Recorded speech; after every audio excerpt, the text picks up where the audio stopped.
Hello students, welcome back to Aspire Function Classes and this is Shubham. तो I hope कि आप हमारे previous videos जरूर देख रहे होंगे and you are quite enjoying them, right? So again we are back with some more important questions from exercise 8.2.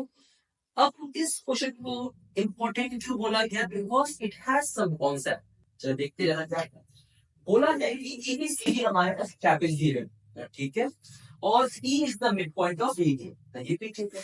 तो बच्चों ई से एक लाइन को ड्रॉ किया गया है इन सच अ वे कि वो AB के पैरेलल है. Okay, what next? Then we have to prove कि एज आपका यहाँ पे मिड पॉइंट है BC में. Quite complicated. अगर आपके पास बेसिस नहीं होगा ना बच्चों, इतने भी रियली टफ होगा. तो बच्चों देखो ट्रैपेजियम के अंदर है खालसे निकली. ट्रैपेजियम बेसिकली बनता कैसे है? अगर आप इसी ट्रायंगल को ना दो हिस्सों में स्प्लिट कर दोगे तो जो अपर पार्ट होगा वो ट्रायंगल ही रहेगा, बट जो लोअर पार्ट होगा ना अपना क्वाड्रिलेटरल का शेप ले लेगा सच आप. तो इस टाइप के क्वाड्रेंट को हम क्या बोलते हैं? ट्रैपेजियम. और इसमें ना बच्चों इस वाली साइड को आप ए से डिनोट करते हैं, इसे को हम बी से डिनोट करते हैं, length for the A and D. और इसमें क्या होता है कि सॉरी इसमें होता है A parallel to B. A parallel to क्या होता है? जो हमारा बी होता है. तो उसको तो ध्यान दीजिए, ठीक है. इसके बाद इसमें एक और कॉन्सेप्ट भी होने वाला है, वो कुछ इस तरीके से है. तो ध्यान दीजिएगा कि अगर मेरे पास पहले से ही पैरेलल लाइन से like this, I am saying that this is line 1, this is line 2 and I am also saying this line 1 is parallel to line 2. Okay, now what I get, मैंने एक और लाइन यहाँ पे introduce कर. Okay, in such a way that I am saying is a line 2 parallel to line 3 या line 3 parallel to line. और अगर ऐसा कुछ है जो कि line 3 parallel to line 2 है, तो इस केस में line 1 और line 3 का इसमें क्या होगा? What will be the relation between the line 1 and line 2? Do you know this? If you know then please do comment below. तो let me tell you, क्योंकि अगर मेरे लिए बताया तो शायद मेरे को नहीं पाएगा. तो जब भी बच्चों को इस टाइप की आएगी कंडीशन, जब ऑलरेडी आपके पास पैरेलल लाइन है और आप एक लाइन इंट्रोड्यूस कर रहे हैं जो कि सेकंड लाइन के पैरेलल है, तो इस केस में वी कैन से दैट इस line 1 will also be parallel to line. Okay, तो ये वाले कंडीशन, ये वाले कॉन्सेप्ट को जरूर ध्यान में रखिएगा. ऑलराइट, चलिए अब हम क्वेश्चन को स्टार्ट करें. क्वेश्चन को स्टार्ट करने से पहले जो जो हमको डेटा दिख रहा बच्चों, उन डेटा को आप जरूर अच्छे से ना लिख दीजिएगा कि जैसे कि आपको बोला है E is the midpoint of AD, है ना, and EF parallel to AB, ये सारी चीजें. तो उसको हम चाहे तो लिख सकते हैं ओवर हियर. चलिए ध्यान दीजिएगा. तो हम क्या बोल रहे हैं, गिवन है हमको कि EF okay AB parallel to BC, तो AB पैरेलल टू BC है, ये हमको गिवन है. And E is the midpoint of AD. E is the midpoint. E is the midpoint of AB. ठीक है, ये हमको गिवन. और कुछ गिवन देखते हैं और आपकी वो बन रहा है. चलो ठीक है, वो तो हमको आगे करना पड़ेगा. राइट, तो E is the midpoint of AB. तो बच्चों अगर आप किसी भी कोऑर्डिनेटर में ना एक डायगोनल ड्रॉ करते हैं, हमको यहाँ पे डायगोनल भी दिया है, BD is a डायगोनल. तो आपको याद रखना चाहिए कि डायगोनल करना क्या है, किसी भी पॉलीगॉन के अंदर डायगोनल जो है वो अपोजिट वर्टिसेस में क्या करता है? ज्वाइन करता है फ्रॉम द इनसाइड. तो ये ध्यान रखिए. तो जब भी हमको किसी भी कोऑर्डिनेटर के अंदर, कोऑर्डिनेटर मतलब फोर साइडेड फिगर, अगर हमने डायगोनल ड्रॉ किया है तो वो इसको दो ट्रायंगल में स्प्लिट करता हो. तो आपको तो आई नो दो ट्रायंगल दिख रहे होंगे. एक ट्रायंगल है आपका ABD और एक है आपका BCD. ऑलराइट, चलो आगे बढ़ते हैं. सो जितना भी हम ट्रायंगल की था we have mention it now in triangle ABD. In triangle ABD, okay, E is the midpoint. E is the midpoint of AB. Already हमको गिवन था. E is the midpoint of AD is given. इसकी वजह से we can say that AE equals to DE. इसकी वजह से we can say that AE equals to DE. ये हम यहाँ पे बोल सकते हैं, राइट. एंड इसको एक क्वेश्चन नंबर 1 भी दे सकते हो। सो बच्चों देखो, जब हमारा ईएफ पास हुआ और बीडी हमारी डायगोनल है, तो ये दोनों ना आपस में इंटरसेक्ट होंगे, ओके। और इस इंटरसेक्ट पॉइंट को मैंने क्या नाम दे रखा है, जी, राइट। नेक्स्ट,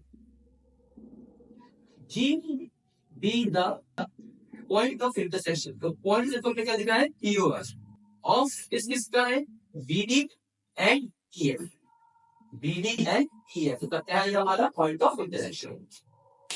सो नाउ अब आपको यहाँ पे एक बहुत ही अमेजिंग थ्योरम यूज करनी पड़ेगी, जो कि मैंने अपने प्रीवियस वीडियो में एक्सप्लेन किया हुआ है। अगर आपको वो पता नहीं है तो please do watch and then आप वापस से इस वीडियो में आप रिज्यूम कर सकते।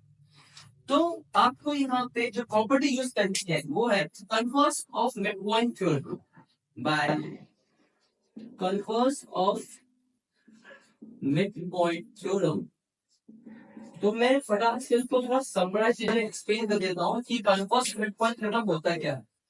तो कन्वर्स मिड पॉइंट थ्योरम बोलता है कि बच्चों अगर आपके पास कोई भी ट्रायंगल है, अब उस ट्रायंगल में अगर आपको फर्स्ट साइड को मिड पॉइंट दिया है और उस मिड पॉइंट से आपने एक लाइन ड्रॉ करी है इन सच अ वे कि वो सेकंड साइड के पैरेलल है, तो इस केस में वो थर्ड साइड को क्या करेगा, बाइसेक्ट करेगा। ओके, तो this is the converse of mid point theorem. तो एबीडी हमारा एक ट्रायंगल है, टी इसमें हमारा मिड पॉइंट है। ओके, जी को मैंने पॉइंट बताई दिया पहले से। तो ईएफ हमको पता है, गिवन द ईएफ हमारा पैरेलल है। ओके, ईएफ किसके पैरेलल है हमारा, एबी के। सॉरी मैंने यहाँ पे मेंशन है, let me mention it, EF is parallel to AB. ये हमको पहले से गिवन था।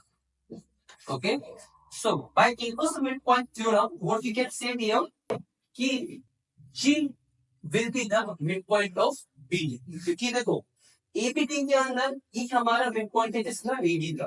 तो ई से एक लाइन पास हुई है, ओके, तो ई से एक लाइन पास हुई है, तो ईएफ हमारा पैरेलल होके रिश्ते एबी के। अब बच्चों देखो यहाँ पे ना बहुत ही अच्छा कॉन्सेप्ट बताया मुझे कि अगर मान लो कि ये दोनों लाइन आपस में पैरेलल है, ओके, और इनको नाम देने के लिए जैसे हमने इसके लिए एडी और इसको मैंने बोल दिया बीएफ।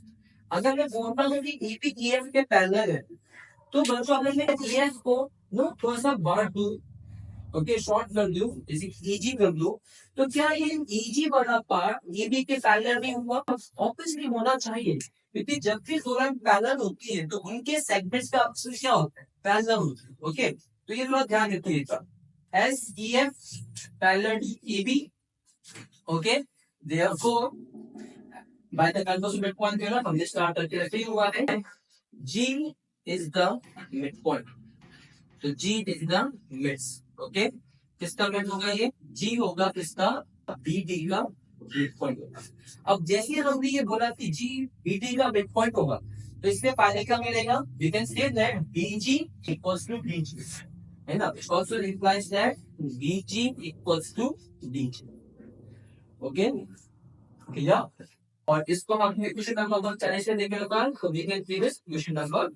तो यहाँ पे हमारा बच्चों इतना पार्ट कंप्लीट होता है कि हमने बोला दिया G is the midpoint of BD and BG equals to DG, right. चलिए आगे देखते हैं। अब इसके बाद क्या करेंगे हम, अब हम बात करेंगे सेकंड ट्रायंगल, वो है हमारा BC। सेम कुछ हद तक आपको ये यूज करना पड़ेगा, alright. In triangle BCD, in triangle BCD। अब देखो BCD में क्या है, हमको अभी नहीं पता कि F हमारा मिड पॉइंट है, पर G हमारा मिड पॉइंट क्योंकि हमने इसको पहले ही यहाँ पे प्रूव कर दिया है। Okay, in triangle BCD G is the mid point, G is the mid point. तो मैं मिड पॉइंट को मिड से शॉर्ट कर रहा हूँ बच्चों, प्लीज ध्यान रखिएगा, ऑफ BD। ठीक है, ऐसा कुछ ये हो गया। आफ्टर दिस देखो हमारा ए बी सी डी के पैरेलल था पहले, फिर हमने क्या बोला ईएफ ए बी के पैरेलल। ओके, तो ईएफ ए बी के पैरेलल, राइट। तो इस लॉजिक में आप ध्यान दीजिएगा, as A B parallel to C D और डीसी दिया था, as A B parallel to DC and EF parallel to AB बी। therefore EF will also parallel to CD, यानी कि इस केस में क्या बोला जाएगा इसको DC, और इसको मैं देता हूँ इक्वेशन नंबर 3, और ये लॉजिक क्या है, यूट्यूब आपको एफर्टेज ब्रेक किया था, according to the property of parallel lines. तो ये चीज आप सोच करना पड़ेगा। तो जैसे ही आपने मेंशन किया तो बच्चों देखो यहाँ पे भी मैं आपका कन्वर्स मिड पॉइंट जो है ना वर्क कर सकता है। कैसे कि सर आपने बोल दिया कि जी आपका क्या है, एक मिड पॉइंट है ना ट्रायंगल बीसीडी के अंदर, और जी से आपकी लाइन पास कर रही है नो जी है जो कि सीडी के क्या है पैरेलल है। तो जब भी कभी ऐसा होगा किसी पैरेलल के अंदर तो वो थर्ड सेट में क्या कर देगी, बाइसेक्ट कर देगी। So according to the mid point theorem, हम फिर से यहाँ लिख देते हैं according to the converse of mid point theorem, converse of mid point theorem. क्यों? क्योंकि सर सारी की सारी कंडीशन हम यहाँ पे फुलफिल करते हैं। जैसे फुलफिल करते हैं ई एफ सीडी के पैरेलल है, जी बीडी का हमारा मिड पॉइंट है, तो सेम है। तो ई एफ अगर सीडी के पैरेलल है तो क्या जी एफ भी सीडी के पैरेलल नहीं होगा? ऑब्वियसली होगा, क्योंकि सेगमेंट के टुकड़े के आपस में क्या होंगे, पैरेलल होंगे, राइट। एस कितनी चार्ज एक और ऑप्शन कर सकते हैं, as E F parallel to CD, therefore GF also parallel to CD. Okay, अब तो चाहे CD बोलो चाहे आप DC बोलो, नो दोनों बात सेम ही होगी। Okay, so don't get confused sir यहाँ पे कुछ और लिया यहाँ पे कुछ और लिया।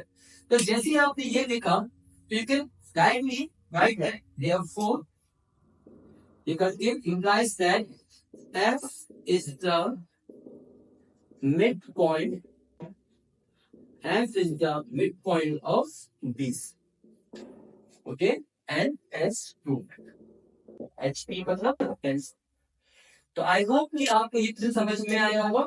I know it's a bit tricky, क्योंकि ज्यादा कुछ एक्सप्लेन करने के लिए नहीं है, और क्योंकि ना कॉन्सेप्ट बहुत अच्छा है। दैट इज व्हाई ये कुछ अपने आप में इंपॉर्टेंट क्वेश्चन होता है।